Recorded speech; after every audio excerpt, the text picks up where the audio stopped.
One of the most incredible things about doing this show is that you have a lot of different people, if you're me, that you run into that you wouldn't have run into if you didn't do this. And this particular gentleman has been a fascination to me, Ira Silverman. Ira, how are you this evening? Hello, Ira? Hey, how are you, Tony? I'm doing fine, and I was just introducing you and telling everybody out there what a great help you've been to me, and you're this treasure trove of people who you've been so kind to send over through the years. And who is Ira, and how did Ira get to do what Ira does and do so well? Well, I never intended or even knew about something called public relations and actually having a career in it, and then ending up mostly doing sports public relations and events. And, you know, it was like a dream come true I was the biggest sports fan growing up. And over the years, I was blessed with having amazing clients like the NFL, like Nabisco, like Volvo, and they all were involved in sports promotions and events, and they brought in great athletes from the sports that they sponsored, and I had the opportunity to work with the athletes and arrange interviews for them and things like that, and get them to come out to charity golf events. And over the years, a lot of these guys would ask me to represent them, not for their on-the-field activities, because I'm not an attorney, but for getting them appearances, trading card contracts, TV and radio gigs, things like that. Then it just, doors opened, and I walked in, and if you don't burn bridges, and you're honest with people, and you keep your word, you know, good things happen. That's a true statement, and that's an encouragement. And I understand you've been working now on a new endeavor involving a blog. Is that correct? Yeah, people have been asking me to write a book for a long time because I've got stories that involve everyone from John McEnroe to Frank Gifford to Rock Hudson, and Jerry Cooney. You go on and on and on. And these are stories where it was just me and that person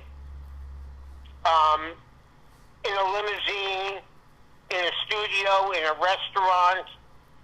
And when I talk to athletes, I usually do not talk to them about how you feel to hit that home run or that 3-point to win a game. I'm more interested in how their brains work and what made them consistent. And you get a lot of great stories when you ask these people questions that they rarely ask, would love to talk about. And, you know, I think that's part of the success of knowing how to treat these celebrities and then doing it on a consistent basis. So the blog is going to be sports, of course, but there are other things that interest me that I now put on Facebook. It can be anything from we're having a 50th high school reunion this summer. And I was trying to think what song best exemplifies a high school reunion in this year. And it turns out, which I knew, that Billy Joel was born in the same year as I was and everybody I went to high school with. And he did that great song, "We Didn't Start a Fire." And it starts in 1949, and it goes to 89 when he put the record out. So, like, I'll go to our group Facebook page, and I'll post that. It has nothing to do with sports, but it's something that will help people remember things. I talked yesterday and today about the Tiger Woods. Yeah. Was he drinking? Was he not drinking? I assumed yesterday he had been drinking, and I printed that. So today, I found a story where he had zero alcohol in his system, and I apologized publicly.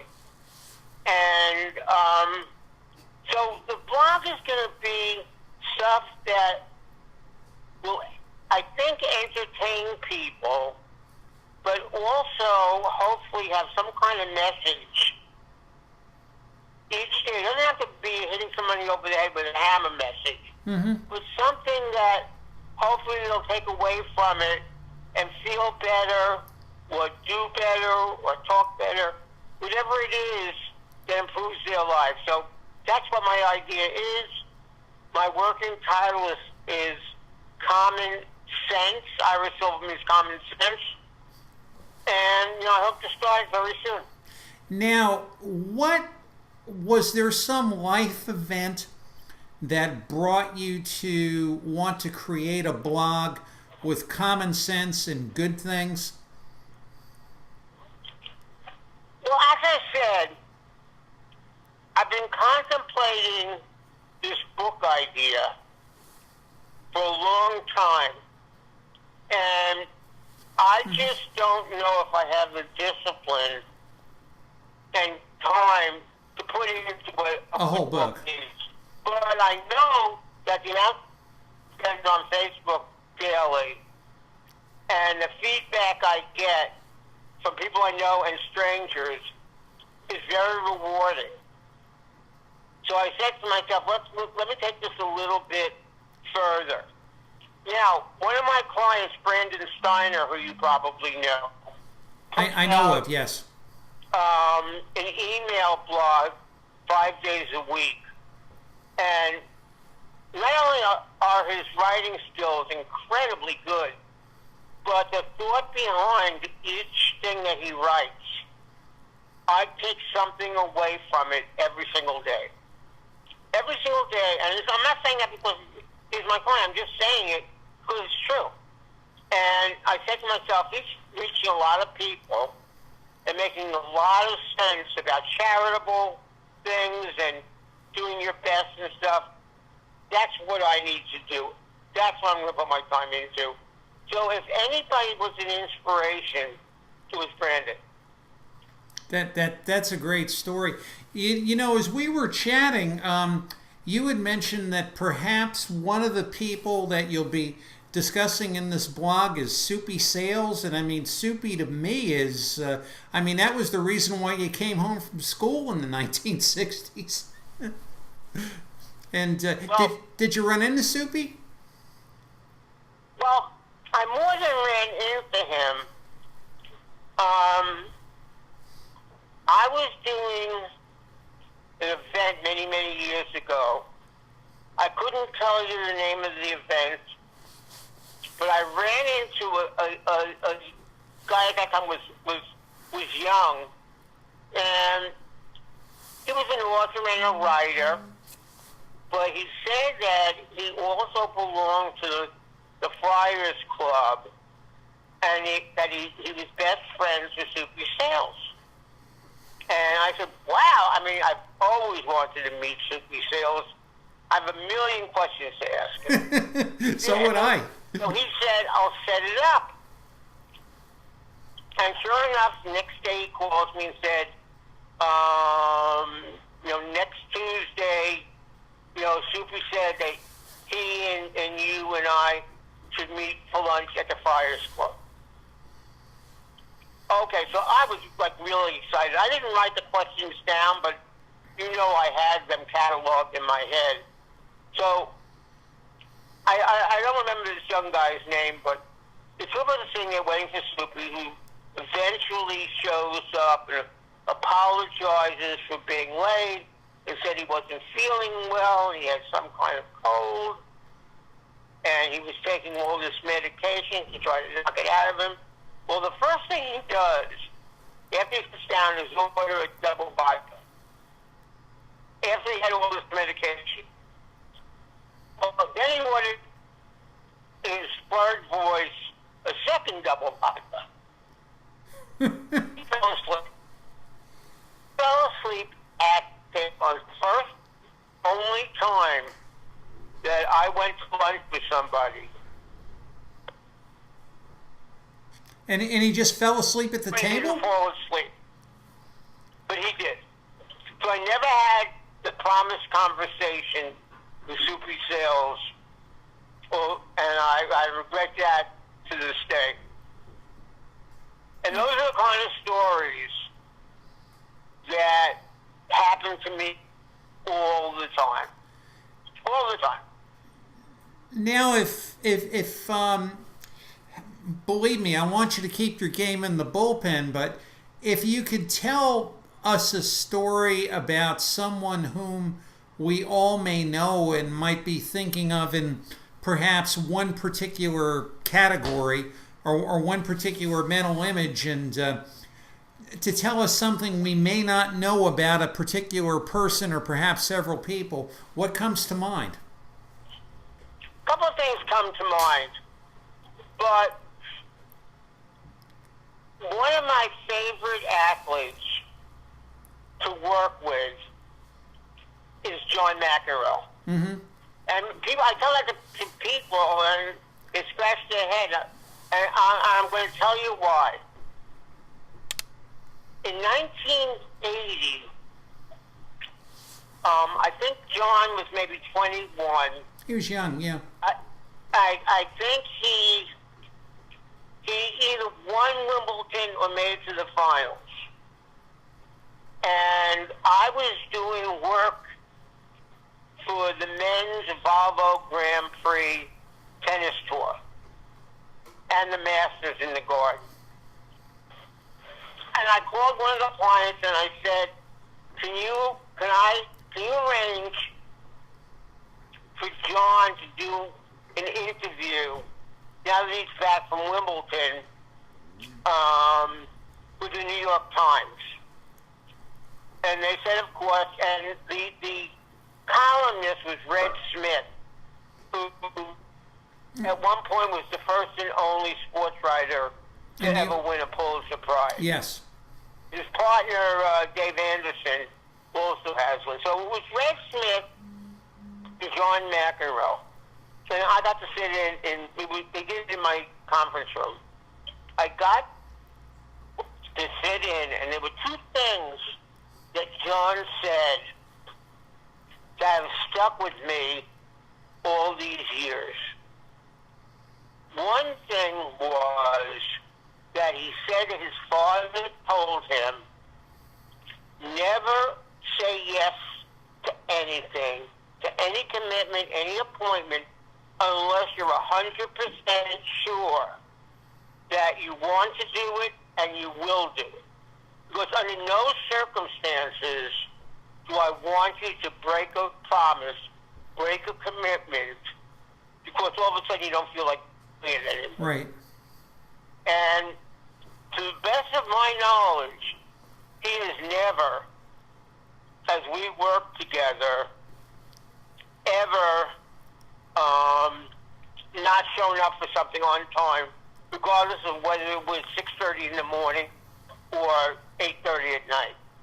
The second thing he said, which I thought was interesting, which has now proven true, is Red Smith asked him how he felt failed about playing Davis Cup for America. And John said, I have made a commitment to myself that any time, no matter when it is, my country asks me to play for them, I will play. No ifs, ands, or buts. And he kept his word with that, too. Now let's fast forward about 20 years. And I had arranged for John to get a Thurman Munson Award, which was a big, big deal in New York. And, the dais, the speech, the whole thing. Diana Munson comes, Thurman's widow. So I get a call in the afternoon from the woman who was John's father's. John's father was also named John, was a prominent attorney in New York, and who represented John.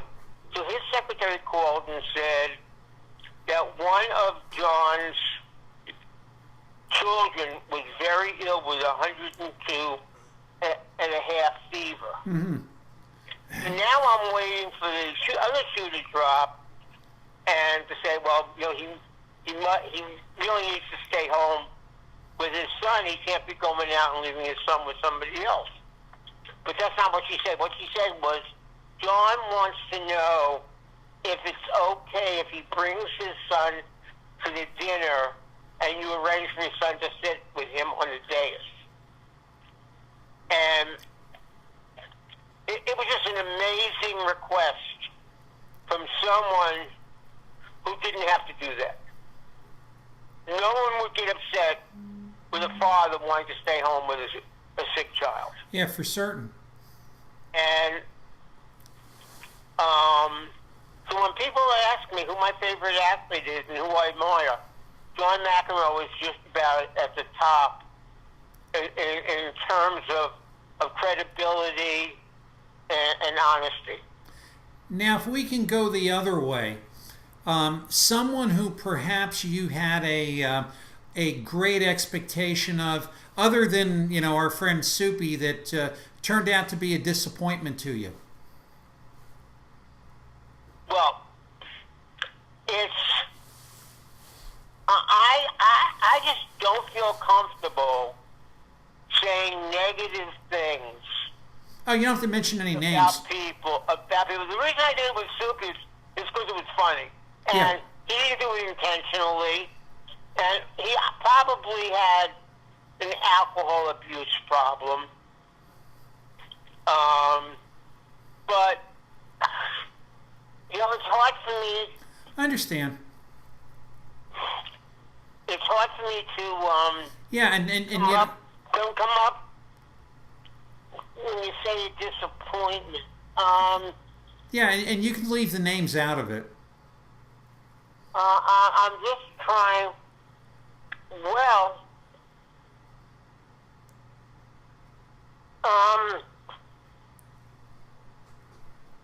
there are a couple of athletes who say they're coming to everything, and they come to nothing. You can put them down as the no-show the same day they say they're coming. So that's, and especially when it's for a charity, because they always show up when there's money involved. But there's charity things that that would frustrate me and upset me. And the one guy, we did this celebrity golf tournament, which was mostly athletes, and it was in Connecticut, and Meatloaf was living in Connecticut, so I got him to agree to play, and the client had no idea what a meatloaf was. But I explained to him it was not a what, it was a who. And he said, great, we'll have Meatloaf. So Meatloaf never showed up, never called, never heard from him, and he was never invited to any of my events ever again, which I'm sure disappointed him greatly. He probably didn't even know about it. Oh, that's a shame. I mean, I could see that where you would prize a guy like McEnroe, who is there when you need him, as opposed to someone who promises and never comes. There also was a prominent Jets defensive lineman who was in the same category. Mm-hmm. And there were four of them, so you can figure out from there which one it was. Yeah, but for every bad story, I've got 25 good stories. Well, that's the good part of it. Well, put it this way. In our closing moments together, when can we start seeing your blog? Well, I'm just trying to figure out who I'm going to work with to set it up, design the logo, and that. I would hope by midsummer, but I'll send you a note when it's live. I'll put you on the list, and maybe if you find something later on, we can talk again. And we can go through it and talk about some of the stories on the blog. That would be wonderful. Folks, the man is Ira Silverman, longtime publicist, who knows where the bodies have been buried. Don't know if he participated in any burials, but I'll leave that for him to tell you. Ira, it's a pleasure as always. Thank you so much, and thank you for all the support you've given me on this show. I really do appreciate it. Well, Tony, you're welcome. If anybody wants to get a hold of me, it's irahsilverman@gmail.com. It's that simple. Got that, folks? irahsilverman@gmail.com. Ira, have a good night. Be well, and we will talk soon. I look forward to it. Thanks. Thank you. And that was my friend Ira Silverman. And we've got a whole lot more. We're going to be coming right back with some incredible historical happenings in May. Tony De Angelo here on PM Coast to Coast. Leon Russell, lost him recently doing Lady Blue, and liked Leon a great deal. Right back at you, folks, right after this.